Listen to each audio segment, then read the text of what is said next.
यदि तुझे स्वर्ग तथा राज्य की इच्छा न हो तो भी सुख दुख, लाभ हानि और जय पराजय को समान समझकर उसके उपरांत युद्ध के लिए तैयार हो।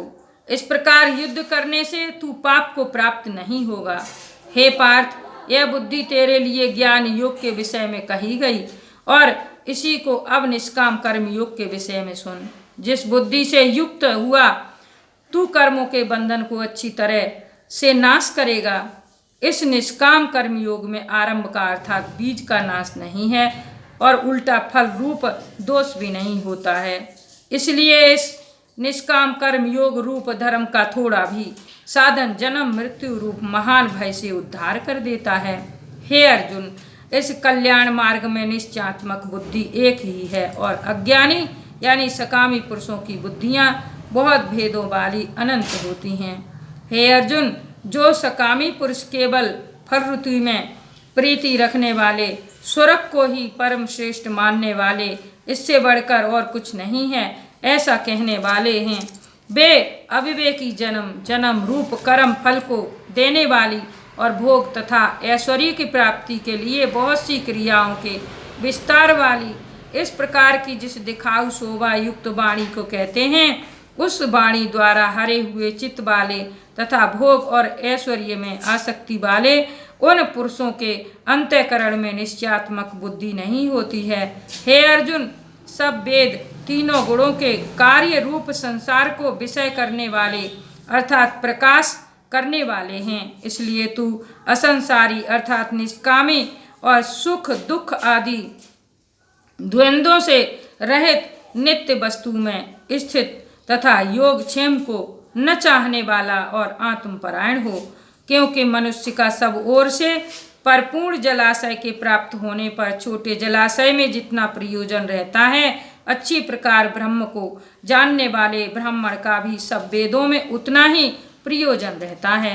अर्थात जैसे बड़े जलाशय के प्राप्त हो जाने पर जल के लिए छोटे जलाशयों की आवश्यकता नहीं रहती, वैसे ही ब्रह्मानंद की प्राप्ति होने पर आनंद के लिए वेदों की आवश्यकता नहीं रहती। इससे तेरा कर्म करने मात्र में ही अधिकार होवे, फल में कभी नहीं। और तू कर्मों के फल की वासना वाला भी मत हो तथा तेरी कर्म न करने में भी प्रीति न होवे। हे धनंजय, आसक्ति को त्याग कर तथा सिद्धि और असिद्धि में समान बुद्धि वाला होकर योग में स्थित हुआ कर्मों को कर। यह समत्व भाव ही योग नाम से कहा जाता है। इस समत्व रूप बुद्धि योग से सकाम कर्म अत्यंत तुच्छ है। इसलिए हे धनंजय, समत्व बुद्धि योग का आश्रय ग्रहण कर, क्योंकि फल की वासना वाले अत्यंत दीन हैं।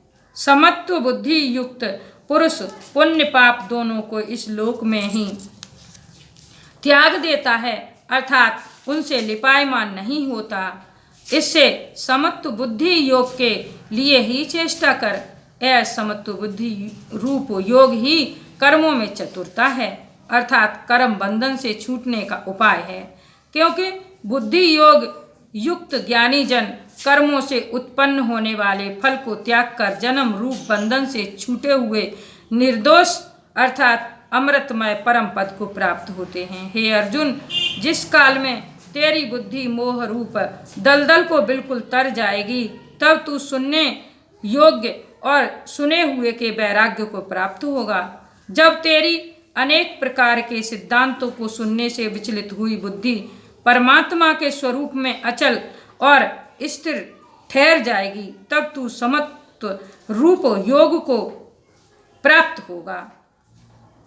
इस प्रकार भगवान के वचनों को सुनकर अर्जुन ने पूछा, हे केशव, समाधि में स्थित स्थिर बुद्धि वाले पुरुष का क्या लक्षण है और स्थिर बुद्धि पुरुष कैसे बोलता है, कैसे बैठता है, कैसे चलता है।